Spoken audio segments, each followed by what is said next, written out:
جلال کی حالت میں دیکھا، غصے کی حالت میں دیکھا، اور میرے رب نے مجھ سے پوچھا اے ابو منصور ذکیر، میں نے تجھے صحت دی، میں نے تجھے دولت دی، میں نے تجھے مال دیا، میں نے تجھے بیوی بچے دیے، میں نے تجھے دنیا کا ساز و سامان دیا، تو کیا تو اس کا انکار کرتا ہے؟ میں نے کہا رب بے شک تو نے مجھے صحت دی، تو نے مجھے زندگی دی، تو نے مجھے وقار دیا، تو نے مجھے علم دیا، تو نے مجھے مال و دولت دی، زوجہ دیے، بیوی دیے، بھائی دیے، بیٹے دیے، سب کچھ دیے، میں اس کا اقرار کرتا ہوں، میں اس پر اتفاق کرتا ہوں۔ رب نے فرمایا آج میرے لیے کیا لائے ہو؟ میرے لیے کیا لائے ہو؟ تو اب یہ یہاں پر رک جائیے اور اس بات کو اچھی طرح سمجھ لیجئے کہ جو سوال ان سے ہوا ہے آپ سے بھی ہوگا، جو سوال ان سے ہوا ہر ایک سے ہوگا۔ میرا رب ہر ایک سے پوچھے گا میں نے تمہیں زندگی کی تمام آسائشیں دی ہیں، میں نے تمہیں زندگی کی تمام تر رونقیں دی ہیں، میں نے دی تھی، تم نے میرے لیے کیا کیا ہے؟ یہ وہ وقت ہوگا جب انسان بول نہیں پائے گا۔ لہذا سب کچھ تیاری کیجئے، عید کے آنے سے پہلے عید کی تیاری کیجئے، شادی کے آنے سے پہلے شادی کی تیاری کیجئے، دیگر اہم امور کے آنے سے پہلے اس کی تیاری کیجئے۔ عقل مند انسان یہ ہے کہ وہاں کے پہنچنے سے پہلے وہاں کے لیے بھی کچھ تیاری کر لے، وہاں کے لیے بھی زاد راہ اکٹھا کر لے۔ کچھ ہاں اے بے خبر ہونے کو ہے، کب تلک غفلت سحر ہونے کو ہے، باندھ لے توشا سفر ہونے کو ہے، ختم ہر فرد بشر ہونے کو ہے، ایک دن مرنا ہے آخر موت ہے، کر لے جو کرنا ہے آخر موت ہے۔ لہذا عقل مند انسان وہی ہے جو وہاں کے لیے بھی تیاری کرے۔ الاستعداد للموت قبل نزول الموت، موت کے آنے سے پہلے موت کی تیاری، یہ عقل مندوں کی نشانی ہے۔ تو رب نے پوچھا تو نے میرے لیے کیا کیا؟ اے ابو منصور بن ذکیر، میں نے تمہیں یہ نعمت دی، میں نے تمہیں یہ نعمت دی، تم میرے لیے کیا لائے؟ تو ان کے پاس بہرحال وہ اللہ والے تھے، ان کے پاس عمل تھا۔ عرض کی مولا میں نے اپنی ساری زندگی میں 30 حج کیے ہیں، میں نے اپنی زندگی میں 30 حج کیے ہیں، وہ تیری بارگاہ میں لایا ہوں، وہ حج کا ثواب میں نے تیرے لیے کیے، وہ میں تیری بارگاہ میں لایا ہوں۔ رب نے فرمایا وہ میں نے مردود کر دیے، میں نے قبول نہیں کیے، اس میں دکھاوا تھا، اس میں ریا تھی، اس میں میرے لیے کچھ نہ تھا، اس وجہ سے تیرے 30 کے 30 حج قابل قبول نہیں ہے، وہ میں نے رد کر دیے۔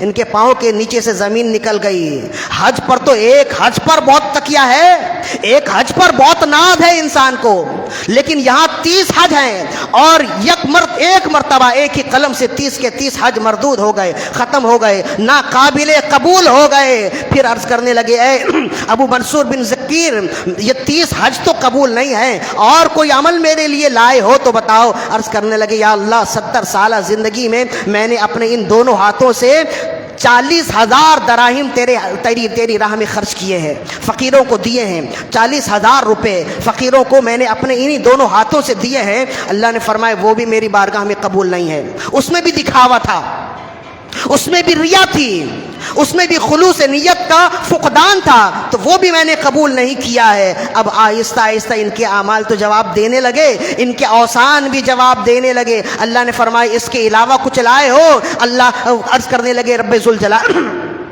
میں نے 20 سال تک تیری راہ میں جہاد کیے ہیں، 20 سال تک تیری راہ میں جہاد کرتا رہا۔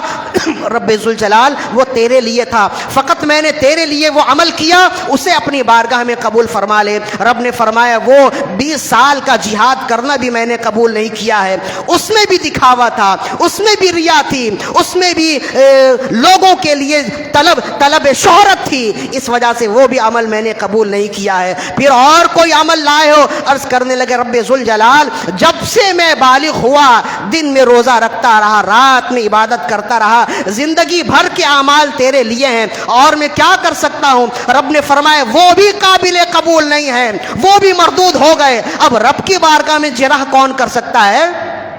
رب کی بارگاہ میں بولنے کی تاب کس کو ہے؟ رب نے فرمایا ایک مرتبہ ہی رب ذوالجلال نے تمام اعمال غیر قبول کر دیے، مردود کر دیے، ناقابل قبول کر دیے۔ جب تمام اعمال ختم ہو گئے رب نے فرمایا اور کوئی عمل ہے؟ عرض کرنے لگے مولا فقط تیری رحمت پر بھروسہ ہے، فقط تیری رحمت پہ آسرا ہے۔ اب تو جتنے اعمال پر تکیہ تھے، جتنے اعمال پر ناز تھا، بھروسہ تھا، تمام اعمال تو مردود ہو گئے، تمام اعمال ضائع ہو گئے. رب ذوالجلال تیری رحمت پر بھروسہ ہے. اللہ رب العزت نے ارشاد فرمایا تم جیسے شخص کے لیے میری شان کے لائق نہیں ہے کہ میں تمہیں دوزخ میں ڈالوں، حالانکہ تمہارا کوئی عمل تو جنت میں جانے والا ہے نہیں، لیکن بہرحال تم نے محنت کی ہے، تم ایک اچھے آدمی تھے اور میں تمہیں جنت میں ڈالتا ہوں. جب جنت کی جانب جانے لگے تو اپنے رب سے عرض کرنے لگے مولا پوچھنے کی ضرورت تو نہیں ہے، فقط تیری رحمت سے جنت میں جا رہا ہوں، یا میرا کوئی عمل تجھے پسند آ گیا ہے جس کی وجہ سے تو نے مجھے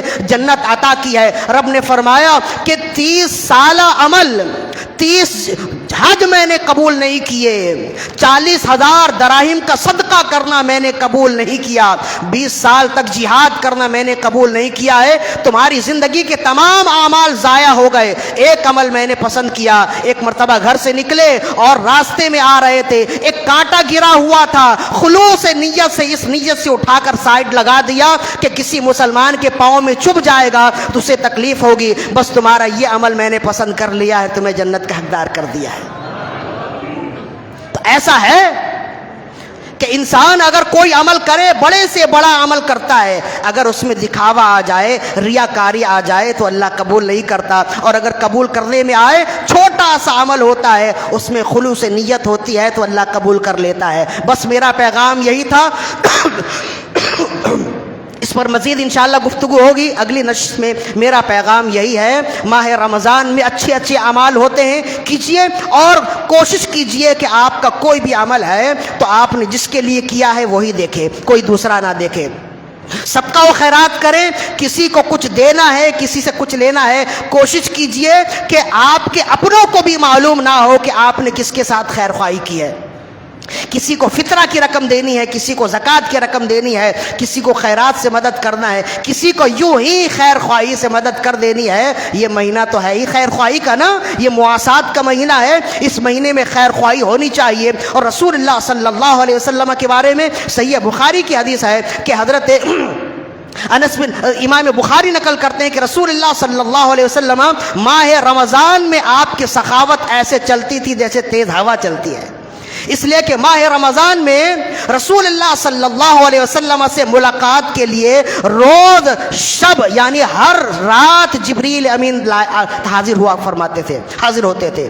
روز جبریل امین آتے تھے رسول اللہ صلی اللہ علیہ وسلم کی خدمت میں قرآن سننے اور سنانے کے لیے. اس وجہ سے فرماتے ہیں کہ آپ کی سخاوت تو ایسے ہی بہت تھی، لیکن ماہ رمضان میں آپ کی سخاوت مزید بڑھ جاتی تھی. تو جب رسول اللہ صلی اللہ علیہ وسلم کی سخاوت بڑھتی ہے تو ہماری سخاوت بھی بڑھنی چاہیے. لہذا اپنوں کا خیال کیجئے، ارد گرد جو لوگ محتاج ہیں، جن کے گھر میں کھانے پینے کی کمی ہے، جن کے گھر میں پہننے کی کمی ہے، کثیر العیال ہیں، زیادہ اولاد والے ہیں، ان کا خیال کیجئے، اللہ رب العزت ان سے راضی ہوگا. فطرہ زکوٰۃ خیرات کے لیے ان کا بھی خیال کیجئے، اور اس مسجد کے ساتھ جو مدرسہ متعلق ہے اس مدرسے کا خیال کرنا بھی آپ ہی کی ذمہ داری ہے، اس لیے کہ اس مدرسے کے لیے اور کوئی دوسری آمدنی نہیں ہے.